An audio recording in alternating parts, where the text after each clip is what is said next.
আসসালামু আলাইকুম। আজকে আপনাদের স্বাগতম আরেকটি অঙ্কের ত্রিকোণমিতিক অনুপাতে। আর কিছু অঙ্ক করলেই আমাদের 9.1 শেষ হয়ে যাবে।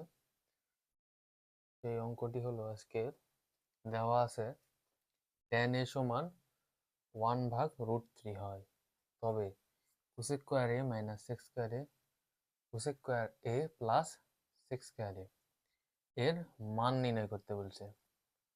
তাহলে আমরা সূত্র জানি, একটা সূত্র হলো sec square a minus tan square a সমান জানি 1।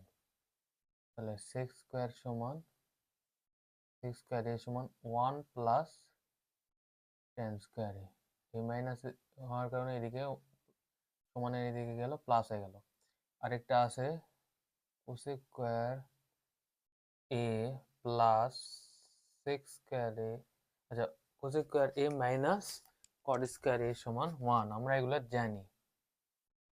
cosec square a minus cot square a সমান 1।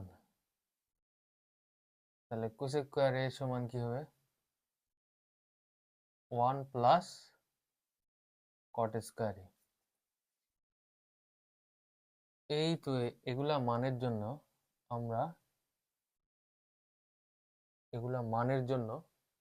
আমরা এখানে tan আর এখানে এই তো cot আছে, এই জন্য cot এর মানও বের করে নিব।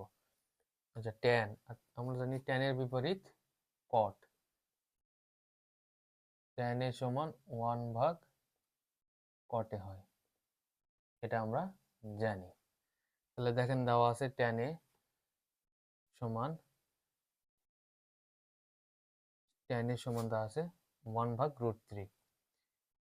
তাহলে tan a সমান 1/√3 আর cot a সমান হবে তাহলে 1/tan a। cot a সমান আমরা জানি 1/tan a, tan এর বিপরীত।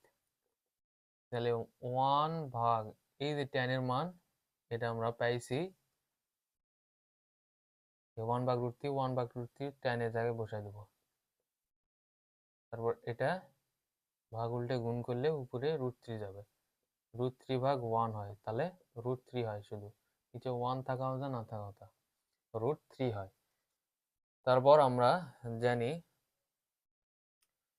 মান নির্ণয় করতে বলছে cosec স্কয়ার